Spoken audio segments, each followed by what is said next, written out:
Welcome you to today's webinar. My name is Johannes Langer and I'm the Program Manager of the Social Inclusion of People Seeking Refuge program of the International Dialogue Center KAICIID. I hope you can all hear me okay, and if you could mute your microphone while you're not speaking, that would be great. Please use the chat that you have to the right of your window, and there you have the chance to write and communicate while we are presenting. Our focus today during the next hour or so is about the Network for Dialogue, and the title of today's conversation is Inspiring Civil Society to Promote Interreligious and Intercultural Dialogue as Key Enablers for the Social Inclusion of Refugees and Migrants. The Network for Dialogue was initiated by the International Dialogue Center KAICIID in order to bring together local faith and dialogue actors from a range of European countries to empower interreligious and intercultural action for people seeking refuge and migrant inclusion. This initiative is based on recommendations from an experts workshop on interreligious education in Europe, co-hosted in December 2017 by KAICIID and the European Commission representation in Vienna, Austria. The network seeks to build the field of dialogue in order to enhance support for people seeking refuge and migrants, while also creating a mechanism for exchange between grassroots dialogue actors, scholars, and policymakers. Moreover, it provides a platform for developing more effective recommendations for social inclusion policies. Network members are representatives of faith-based and secular organizations, religious leaders, academics, and international NGOs working in the field of dialogue and social inclusion of people seeking refuge and migrants. The Network for Dialogue has been launched a month ago in Bologna on the 4th of March 2019. Network members gathered for a workshop for the second time, and on the occasion of the official launch that also happened, almost 90 people were present. Network members also participated in 2 academic panels at the annual European Academy of Religion conference in order to present their exciting work on the ground. For now, we are almost 20 network members from countries like Greece, Italy, Austria, Sweden, Croatia, and Serbia. We also welcome new network members from organizations or individuals who are already dedicated to the work of social inclusion of people seeking refuge and migrants in their local context. The two representatives of the network will present the work of the network. They come from Sweden and Serbia, and we are very proud to have with us today Violeta Markovic, who is a country manager of Jesuit Refugee Service in Serbia, and she's joining us today from Belgrade. We also have the pleasure to have Karl Dahlbeck with us, who is a priest of the Evangelical Lutheran Church in Sweden and vicar of the Nacka parish close to Stockholm, and he's calling in from Stockholm today. Both of them are involved in projects using interreligious dialogue and intercultural action for people seeking refuge and migrants and empower them and allow for social inclusion. Before we start with the 2 presentations, I just want to do some more housekeeping. Please note that this webinar is recorded. So if you don't want to be recorded, please just keep your microphone unmuted. This webinar will be put online on the KAICIID website as soon as we can, so you have the chance to revisit the presentations as well. If you want to introduce yourself, please do so in the chat. If you want to engage with a wider audience as well, we invite you to engage on social media. Our hashtag is Network for Dialogue, as you can see on the current slide here as well. So now we are finally coming to our speakers. And first, I would like to present Violeta Markovic. And Violeta Markovic is a country manager in the International CSO Jesuit Refugee Service in Belgrade, Serbia. She holds a master's degree from the University of Belgrade, Faculty of Political Sciences, and currently works on her PhD in social work at the same faculty. Violeta's professional work included social care for children without parents in migrant populations and is coordinating the work of the Integration House for Vulnerable Refugees in Belgrade, Serbia. And in particular, this last point, we're really looking forward to learn more from you, Violetta, and I want to hand over to you now. Please start to share your screen so that everyone is able to see. Thank you, Johannes, for introducing me, and thank you all for being a part of this webinar. As Johannes said, my name is Violetta Markovic. I'm country manager of GRS, Jesuit Refugee Service in Serbia, office in Serbia. So I will talk a little bit today about our work here. I would like to start with some basic information about Jesuit Refugee Service in general. So it is an international Catholic organization with a mission to accompany, serve and advocate for the rights of refugees and others who are forcibly displaced. JRS is currently working in 50 countries worldwide, 18 in Europe. So we are caring for 1 million of refugees and other forcibly displaced persons.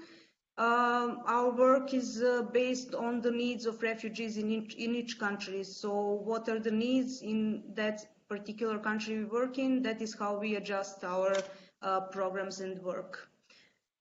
Jesuit Refugee Service in Serbia is a part of Southeast Europe region, which includes Croatia, Serbia, Bosnia and Herzegovina and Kosovo office.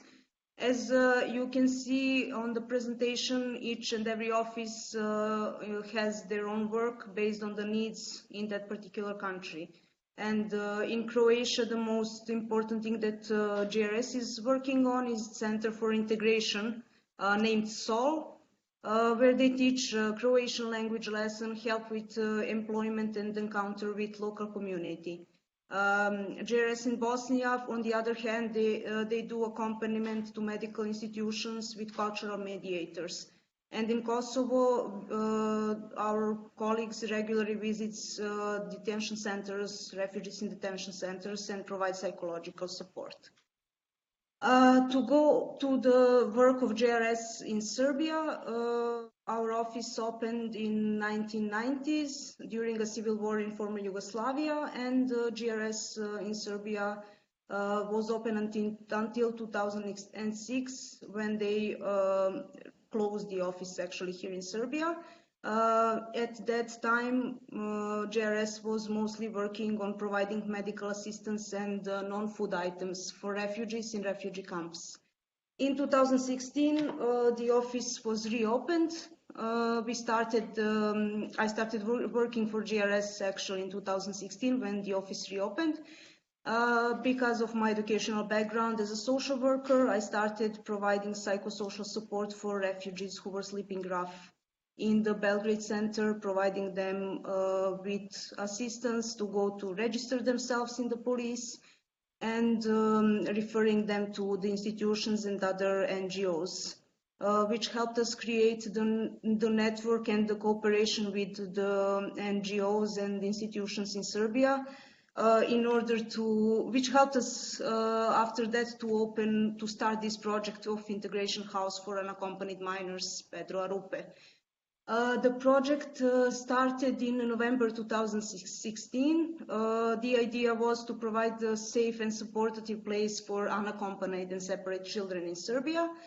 The capacity of the house is 20 children. It is organized as a shelter, which by law in Serbia they can stay up to 6 months.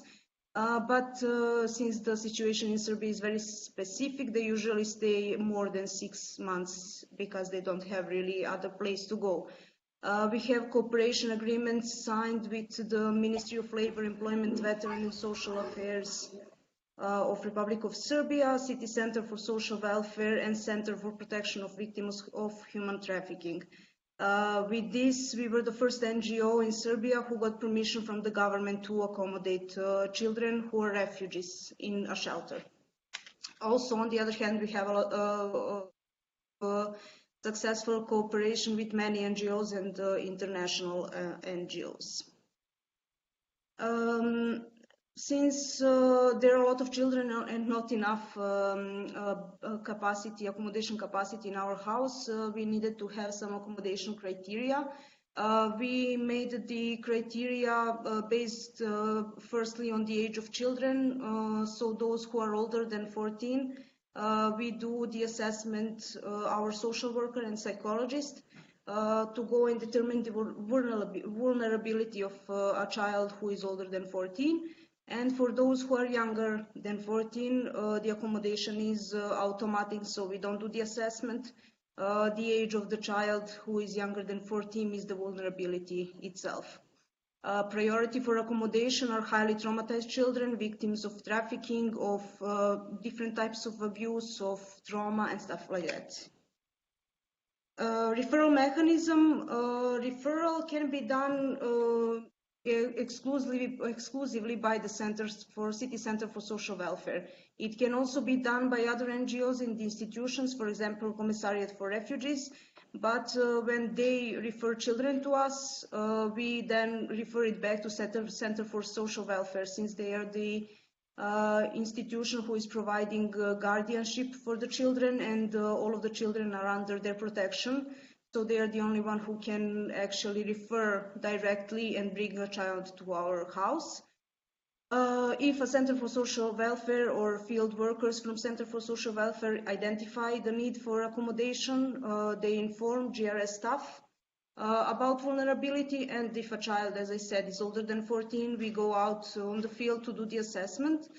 We do it, the assessment, we do it together with the workers from City Center for Social Welfare. So we make a decision together with them if it's in the child's best interest to be accommodated in our house. And if everything goes well, and it usually does, the child is accommodated in the house after the assessment immediately. We provide different services for children in the house. So the most important are case management, educational activities, psychological support, health and translation services, and activities organized by partners NGOs. Considering case management, it is done by our social worker in GRS. It is done for every child individually with the cooperation of the case manager from Center for Social Welfare, who is the guardianship agency in Serbia. It consists of initial assessment in the first month, and then detailed assessment after a month.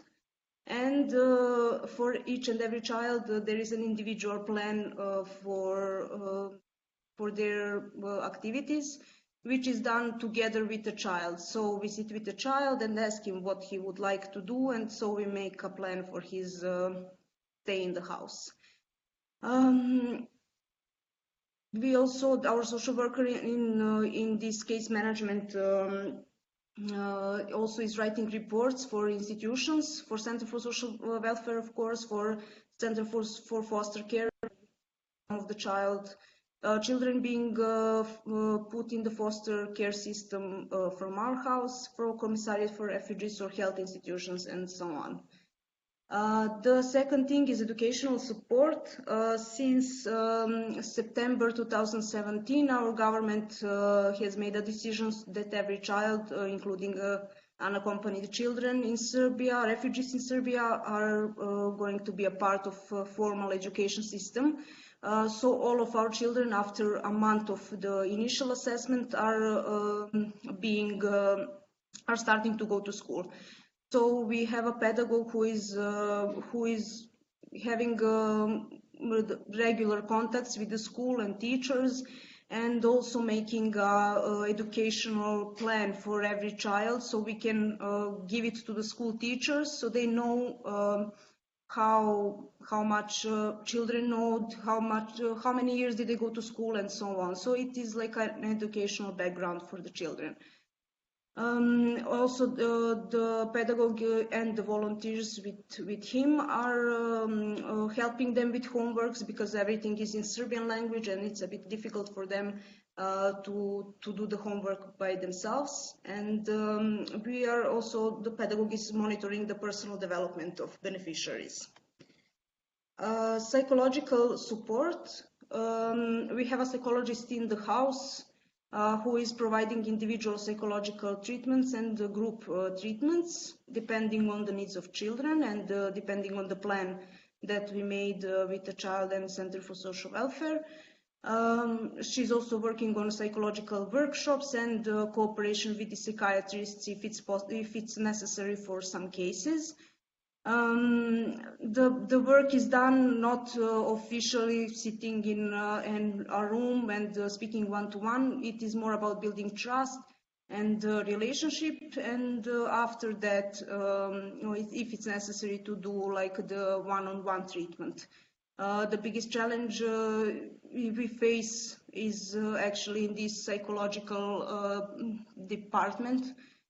Because Serbia is still considered as a transit country and not a destination country, and children are often going and coming back. So it's kind of a challenge to assess when it is okay and good to open and work on some traumatic experiences and when not, because sometimes when you open some traumatic experience and child goes from the house, then you can make a bigger problem than you wanted to help, but then you make a bigger problem if he left the house and doesn't have the support needed. And the last one, health and translation services. Health insurance is provided by the government of Serbia for all beneficiaries. So we mostly do we accompany them to the medical institutions, and we communicate with the doctors, especially advocate also in this sense for the more serious operations when they are needed. We had a couple of examples of serious injuries, so we had to advocate a lot with the medical institutions to provide children with an adequate medical health and services. We have a translator in the house every day. The translator we have, he speaks 7 languages, so he speaks Farsi, Dari, Urdu, Pashto, English, and Swedish, and so on. So he's a great help and support, especially for the psychologist and for the workshops we do in the house. He is also a great fatherly figure for the children, so they respect him a lot, and he is really helping us in our work. We have a lot of activities organized by partners organization.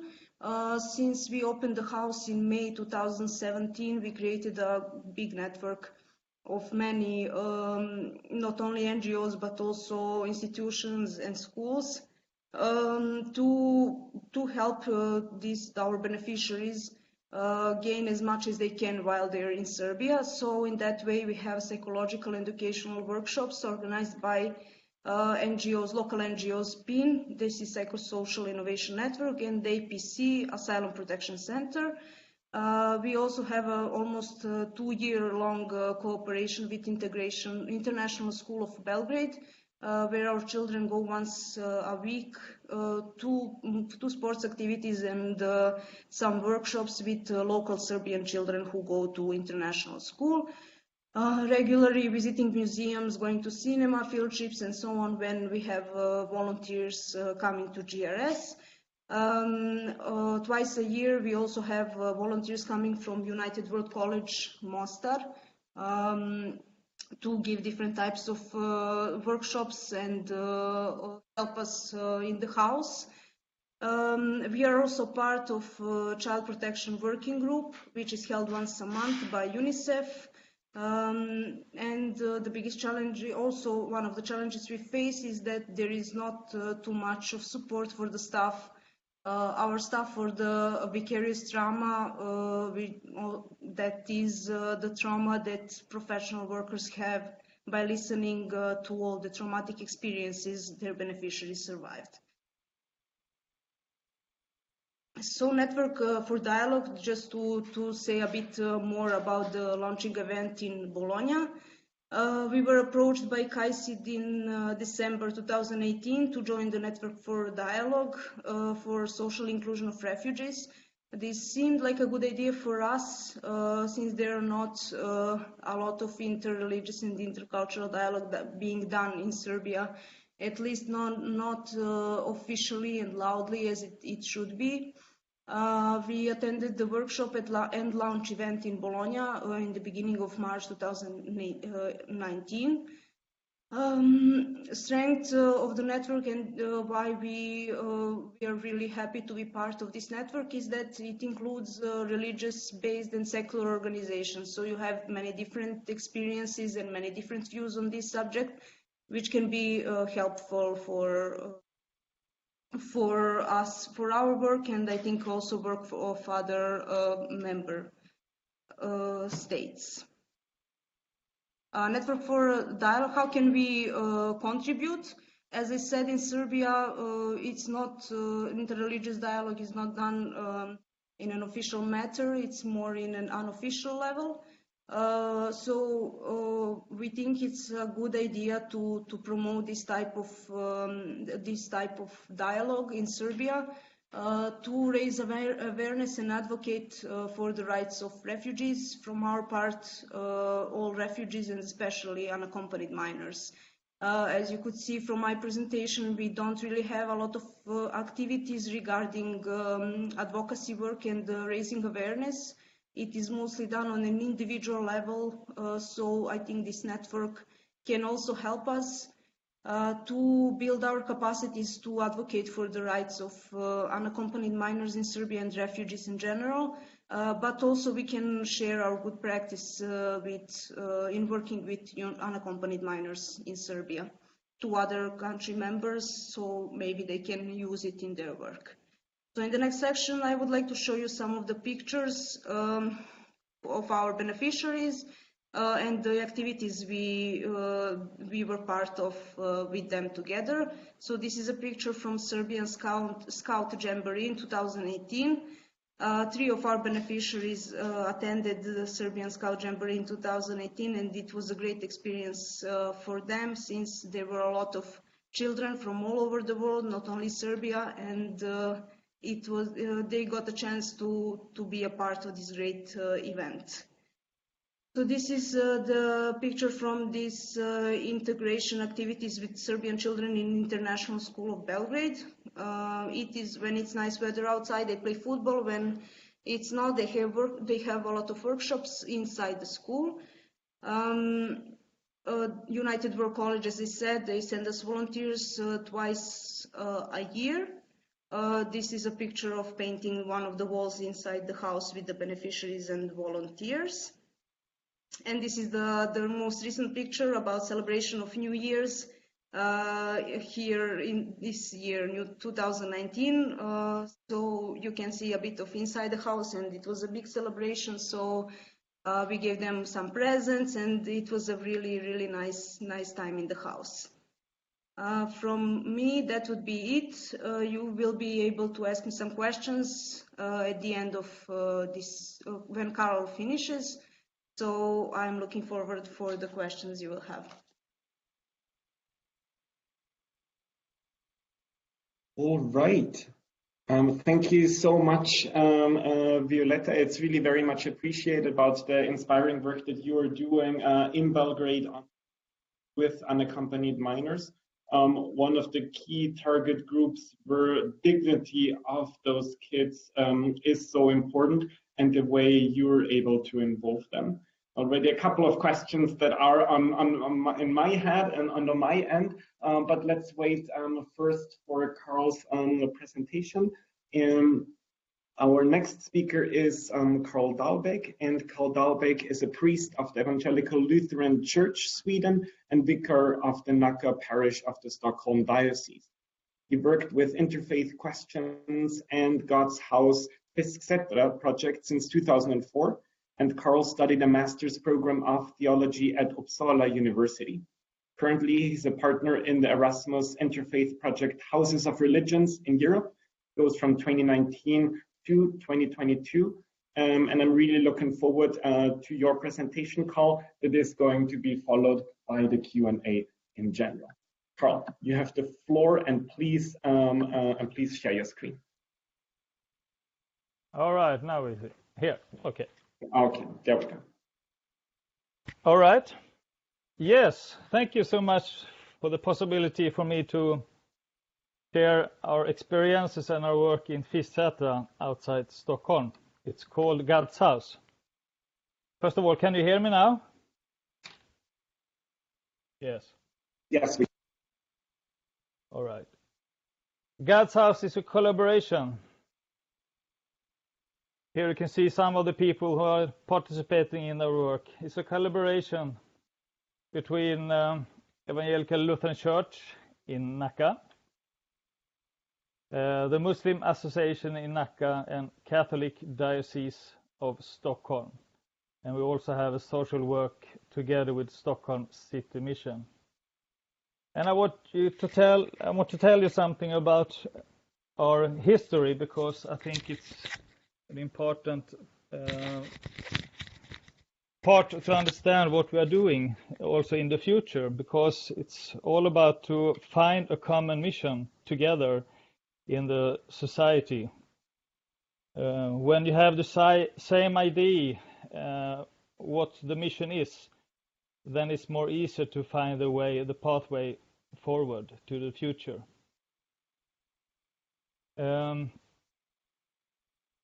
Fisksätra is a small suburb outside of Stockholm.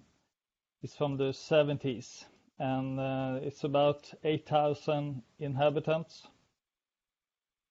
It's from 100 different countries, and people speak about 80 languages. We have many people from Africa, from Asia, from Latin America, and we say that it's about 40% Muslims or have Muslim backgrounds, and about 40% Christians or have Christians background, and of course 20% others that are non-believers or belong to another religion. So this is the suburb. You can see it in the picture here, and as you can see the arrow here, here's the place where we meet today. It's the church that is owned by the Lutheran Church of Nacka, and here is the part where we will grow in the future. I'll come to that soon. There have always been good relationship between Christians and Muslims in Fisksätra. There have not been these struggles and firing cars and so on. So there has always been some friendship between people who are living in Fisksätra, and people are very proud of its Fisksätra. They like to stay in Fisksätra, and they have good connections with each other. In the beginning of 2000, the schools asked for help. They come to the priest that was working in Fisksätra and also the imam, and wanted us to cooperate when the school was teaching about the religious traditions. So one priest from outside and one imam went to school and went together through school, and that was the big point, not to come with different occasions, but come together and talked about the Muslim tradition and the Christian tradition. And this was the beginning of a rather organized dialogue and interfaith joint meetings. So at Pentecost 2003, this imam and this priest decided to meet outside the religious buildings on a natural park, on the natural football land, to have a small prayer under the sky, under the heaven. And the Quran was recitated and the Bible was recitated and people were praying. And it was a very special occasion that people really felt trust in each other and wanted to meet again. So there was the beginning of the different kind of inter-religious joint meetings, both in the church and in the mosque. And at the same time, ecumenical relations between Evangelical Lutheran Church of Nacka and the Catholics started. So since 2007, the Catholics celebrate their Eucharist, their Mass, in the same church hall as our parish, Nacka Parish. So we share the church hall together with the Catholics, but they have the services at 11 o'clock and we have it in the afternoon at 5 o'clock. But there was a lot of discussions and meeting, and after a couple of years, we thought that we can't just talk about what we have in common. We can't just talk about what separates us. As we must find a common expanded mission here in Fisätra.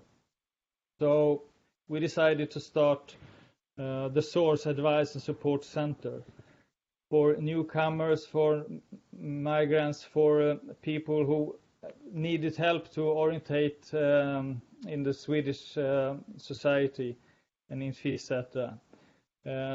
So this work was started together with Stockholm City Mission at 2008, with individual counseling, with language training and different kind of support of economic, religious art, also juridical art. And they started a lot of groups too, health groups, arts group, women's group, cooking group, and so on. So this is our very important social work together, the Catholics, the Muslims, the Lutheran Church, and also Stockholm City Mission, where we meet about 200 or 300 people each week coming to us to get help, to get to know the Swedish society, but also get help with the authorities. It's very important work we have. After that, we wanted to go on with our cooperation to find an even bigger vision, and the idea of a common house was awoken, a God's house for Christians and Muslims side by side. So we started a project to examine this idea. Is it possible to do this? Can we get our parishes with us, and is it possible to realize in both financial way and in other ways? So this project started 2009, and one of the first thing we did was to make a value document where we formulated the most important parts of our vision, our plans, our work, our values, and also where we formulate that we are children of Abraham. We share the same God. We share the same vision to live in love with our neighbors and to take care of creation. And that was a very important work, and also important value document that we have. We also started a Friends Association 2012. And what it's all about, that it's we want to sell the land next to the church. This is the church. Hope you can see it.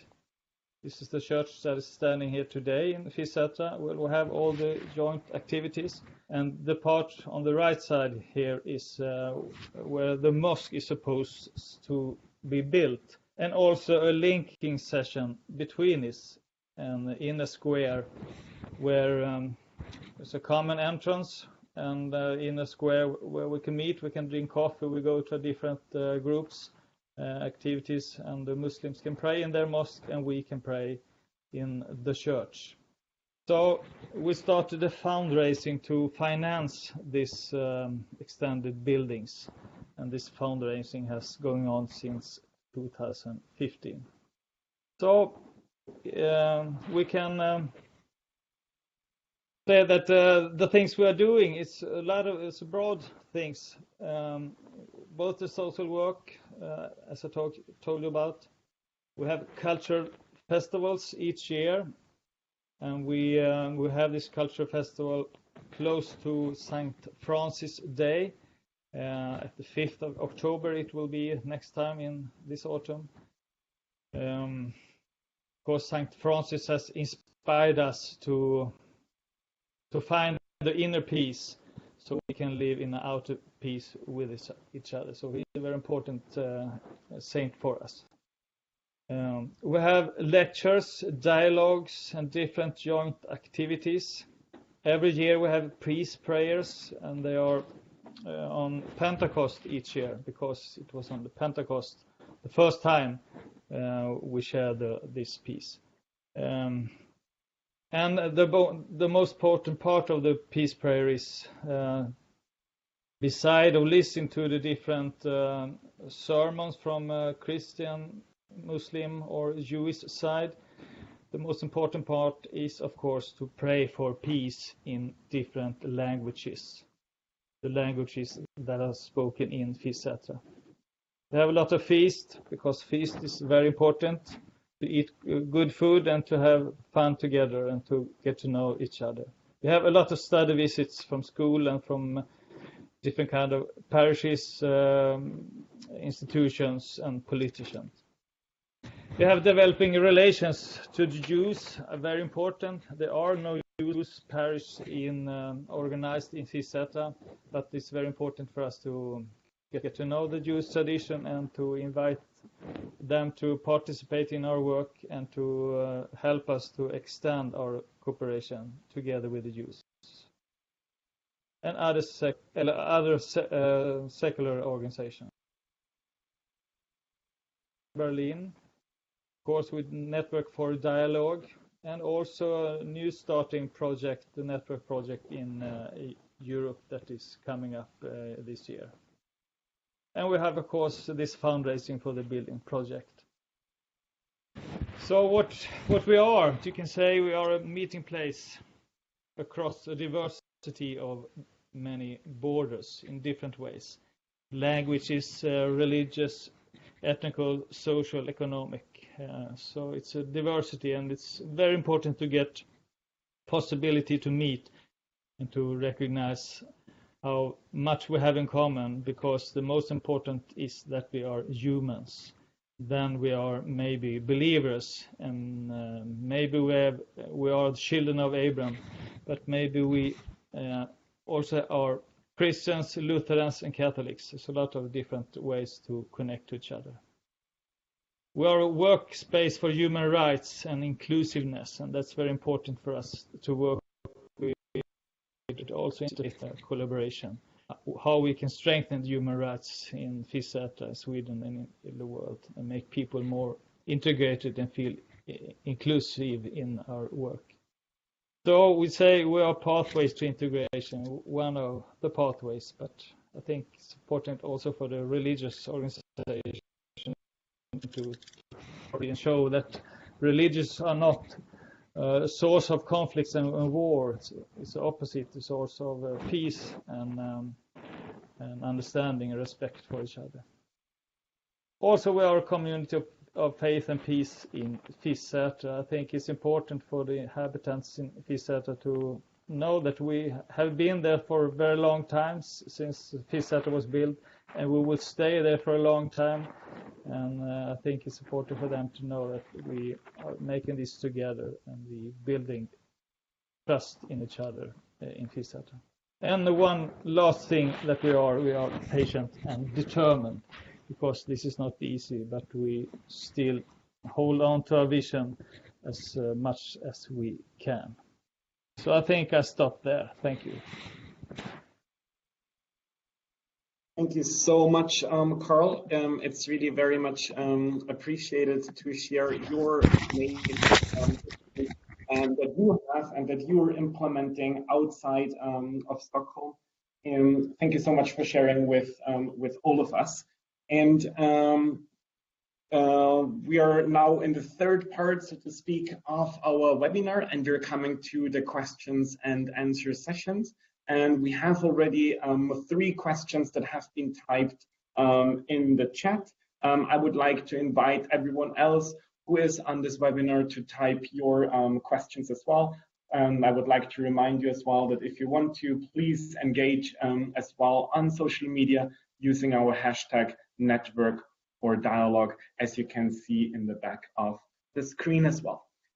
The first question is coming from Alexandra Djuric Milovanovic, and she is asking to our first speaker, to Violetta, what are other faith-based organizations and non-governmental organizations that the Jesuit Refugee Service is collaborating when it comes to projects with minors that she is doing in Belgrade? Violetta, would you like to address that question?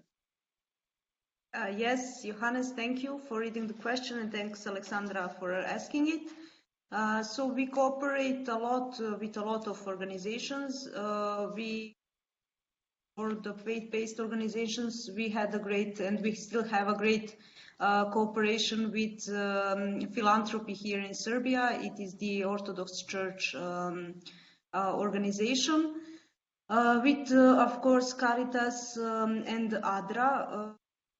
With ADRA, they have this amazing project of vocational trainings for unaccompanied minors. And some of our children were attending these trainings. It is usually for carpentry or for sewing or for hairdressers. And after which they receive a certificate. They attended the training, which is valid in European Union countries. So we already had some examples of children from our house leaving the house and going to European countries and finding a job with this certificate. So this is an example of great cooperation, which we can follow up after the children of Serbia. Also, I already mentioned Psychosocial Innovation Network. This is a group of psychologists who developed this set of workshops, a program of workshops dealing with everyday life. So it is about how to sleep better, why smoking bad, and so on. But since they are teenagers, it can be challenging to be interesting for them. But with their experience, it has shown that this was great for the children. They learned a lot, and they were talking a lot about their workshops afterwards. So these are some of the most important cooperations I would like to mention. Thank you so much, Violetta. Appreciate it. The next question that I would like to read to Carl now is coming from Mr. Samuel Petrovsky, who is from the Protestant Evangelical Student Association in Serbia. And he's wondering, how do you see the role, Carl, the role of religious leaders in the social inclusion of migrants in Europe? And are Protestant churches very open for migrants? You're welcome to address that question. Yes, thank you for this interesting question, important question. I think in Sweden the churches are very interested to work with migration and integration, and I think it has been a long tradition for that. And it's not only the Lutheran Church, I would say it's all churches, from the Pentecost side to Catholic side. But I think we can say that after 2015, there was a special wave of awareness and determination from the churches to do something for the newcomers that come to Sweden, people seeking refugees. So there was a great mobilization in the whole society, but certainly in the churches. And that engagement has been continued since then and is increasing. And Nacka Parish is only one of the churches that work very hard for the newcomers to get good possibilities to be integrated in the society. But it's a big interest in all churches in Sweden at least. Thank you so much, Carl, for responding to that question as well. The next question is coming from Zoe Williamson from Arigato International, and it's directed to Violetta. And she's wondering if there have been any challenges integrating the unaccompanied minors with locals or any specific strategies for doing so. Violetta. Thank you, Johannes. The best success we had in integrating children into Serbian society was actually through school. So when the government of Serbia made a decision for every child to be a part of official system of Serbia, this is when all of us were thinking that there would be a lot of issues since the teachers were not prepared and the schools were not prepared, and the children were also, refugees were not prepared for this type of direct integration because everything was in Serbian and so on. But it turned out that for children it was an amazing thing, even though it is not so much the point in learning something big in this school, but mostly it's about meeting Serbian children and interacting with them. So today we have one of our beneficiaries going to birthday parties with his classmates and going to training in the local football training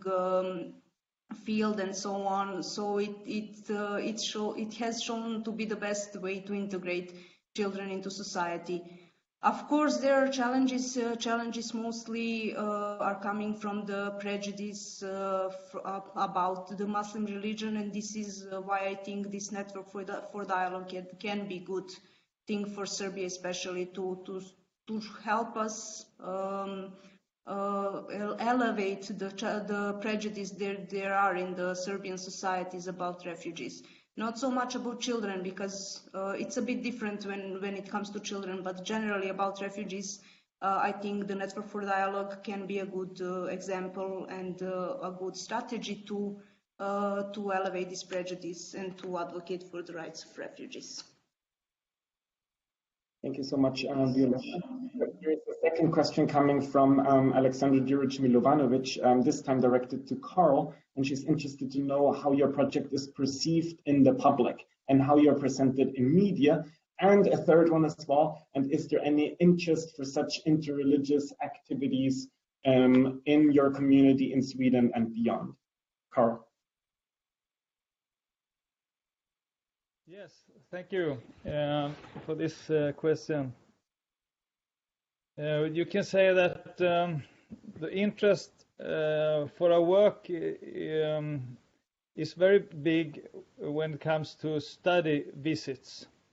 There are coming groups and people from the whole country, Sweden, but also from other countries from Europe. As I said, so we have about 50 to 80 study visits each year that the groups coming to us to learn our work and to get inspired and to do something similar where they are, or just to reflect on the importance of the organization working together as we are. From what comes to our joint activities, it's depend on what kind of activities we're talking about. We have small sessions with the cafe lectures or dialogues. It's about 20 to 30 people that are coming. At a peace praise, about 100 people are coming, and at a culture festival, it's about 400, 500 people that are coming to visit us at these occasions.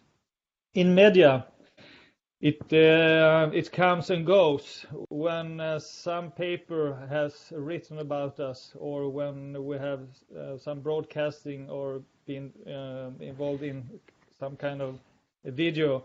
There are reaction coming up from all sides, you can say, both the positive reaction but also the negative reaction, and the negative reaction always come from the conservative right-wing side of the politician scale. So we just hold on to try to give answers on the questions that they have, but don't forget our vision and our mission in FISETA. But yeah, it's tricky. Thank you. Thank you so much, Carl, for sharing as well about the experience that you have dealing with others as well. Other questions have popped up. A lot of thanks to both to you, Violetta and Carl, for the different points that you have raised and the really interesting and inspiring work that you are doing. And there's a specific question coming in from Zoe Williamson. Again, and she is wondering how it is possible to join the network as an organization working for the rights of children, and is it possible to get more information on how to join? And I guess in this case, I will take the direction, the question directly, and want to answer that on KAICIID.org.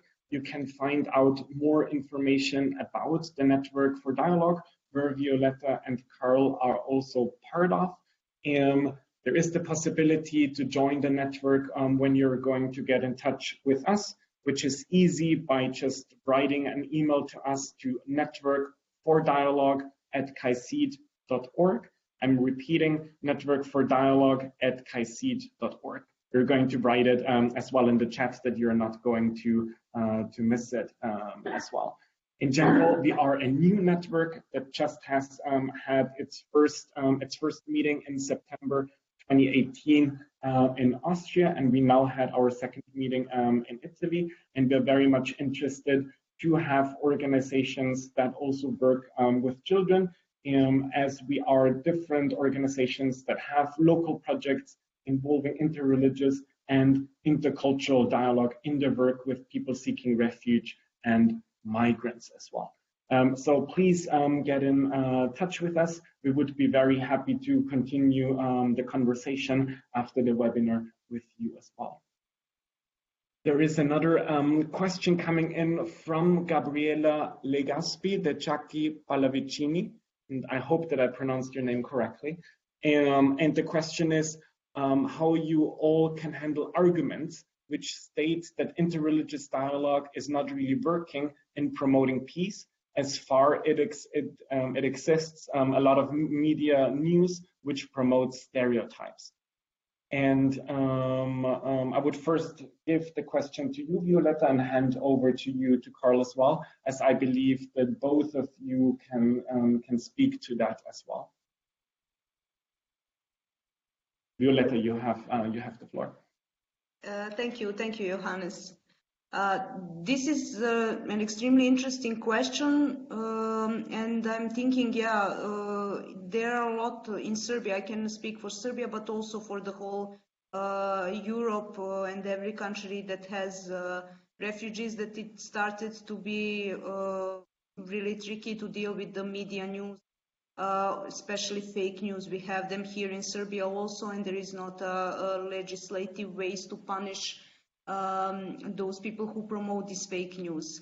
But on the other hand, I really think that interreligious dialogue can be a way to elevate the prejudice and stereotypes that exist in Serbian and in all societies. If we meet together and discuss the things that are common in our religions, I think that can help learn more, because prejudice mostly comes for lack of knowledge and information. So I think that interreligious dialogue can be a way to meet and talk about the similar things and the differences that exist in our religions, and to see that we have much more in common than we think. So I hope this answers the question.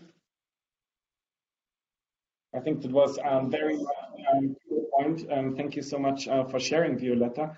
To you, Carl, in the question, in the comment that Gabriela posted in the chat, there was a specific follow-up question as well of how was the acceptance from the people from different religions coming to God's house? If you also can incorporate that to your answer, that would be very much appreciated, Carl. Yes, thank you. Well, we have a reaction from every side. The reaction that are negative are the criticism that we have is about that this interfaith collaboration, this interfaith dialogue is taking the dialogue too far.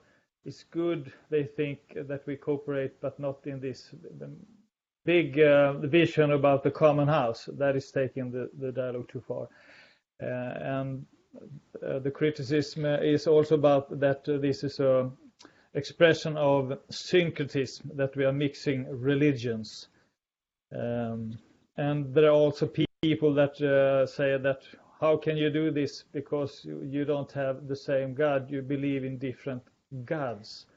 So there's a lot of question for us to answer to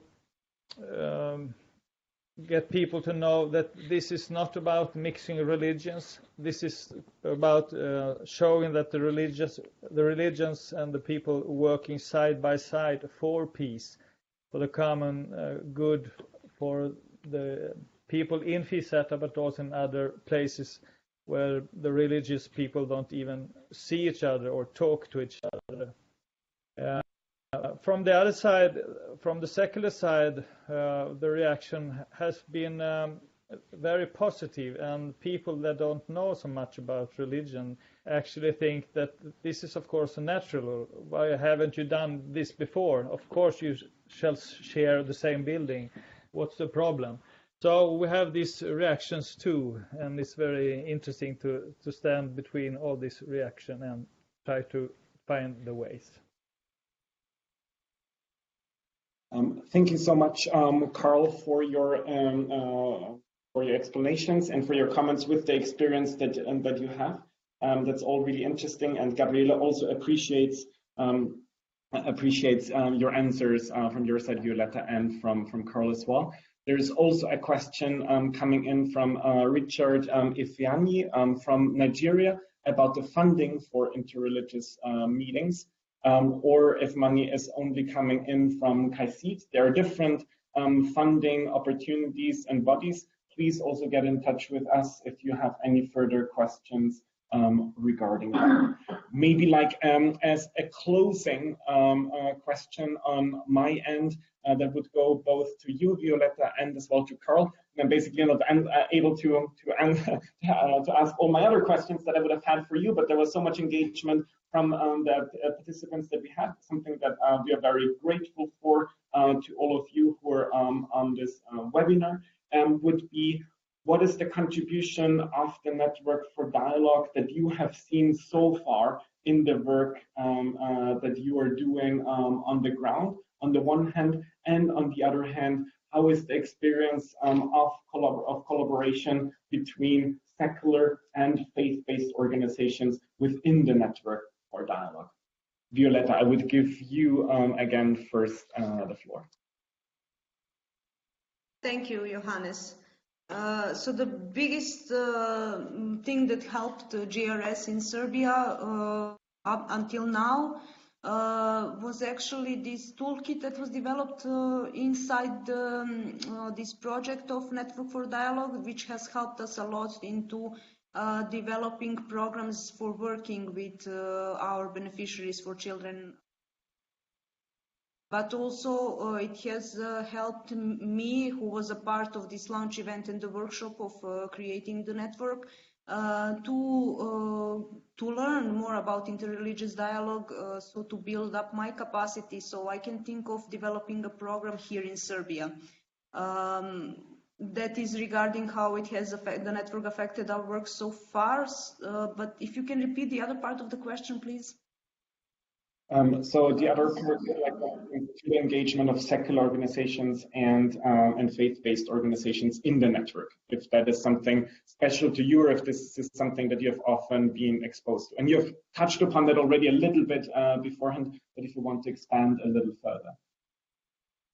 I heard, when I was in the workshop, I heard a lot of great examples of work, both of religious and secular organizations. So, yeah, one of the things that I remembered is about the Scouts for Girls They also developed some great programs of working with refugees. So I think that there are a lot of things that we can use from different members and try to develop it here in Serbia, because I'm speaking in front of GRS in Serbia.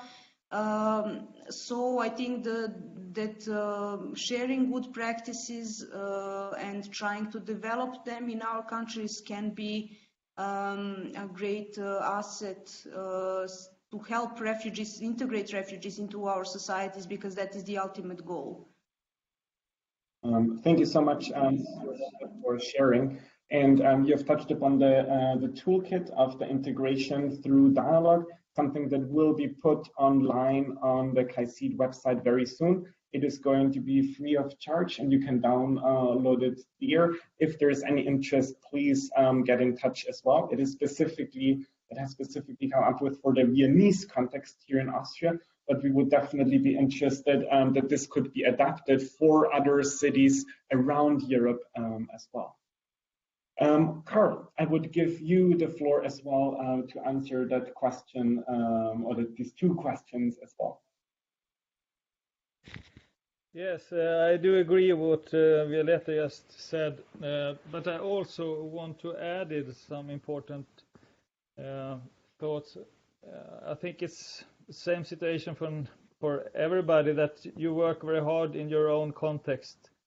It's not so easy to lift up your eyes and get bigger perspective.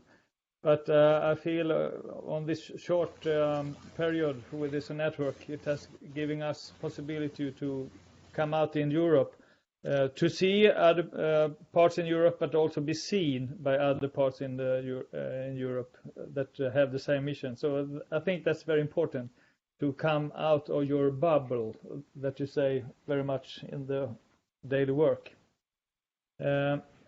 About this cooperation with other organizations, as a secular organization or faith-based organization, I think it's also very inspiring, our experiences that we have in the network when we work, when we try to develop our work in Sweden, in FISATA, because now we also work and talk very much about Agenda 2030, about the global goals. So that's a new, very important work for us. And in that work, I think it's very natural and inspiring for us to have the experiences from the network with us when we find common missions in FISAT and NACA in Agenda 2030 too. Thank you. May want to join our network with the limitation maybe that these individuals and organizations would need to be based within the boundaries of Europe, as this is the scope of our network. We have many local grassroots organizations among us, as well as some international NGOs, like Violetta mentioned beforehand, the WAGS, the World Association of Girl Guides and Girl Scouts, as well as the Red Cross. And this kind of mixture between faith-based and secular organizations, of local NGOs as well as international NGOs being part of our network for dialogue, next to other individuals like religious leaders or academics, we think that the network for dialogue is really a unique platform that can provide the exchange and joint learning among its members. And as Carl has just mentioned beforehand, to come out of one's bubble, to really see what else is actually going on in different countries, in different contexts. And at the moment, we are coming up with a booklet that is going to be shared in autumn of this year, that is including promising practices of our network members. So please watch out for that booklet as well, to be further inspired by other practices as well. We're coming to a close of this webinar. If there are any other questions that you may have, Please don't hesitate to get in touch with us via email at networkfordialogue@KAICIID.org. It would be great to hear from you, and many thanks for your attention and for being with us today. All the best and have a wonderful afternoon. And I specifically want to thank our speakers, Violeta Markovic and Karl Dahlbeck, for their time and their commitment to be with us today, as well as all my colleagues here at KAICIID who made this webinar possible. Thank you so much.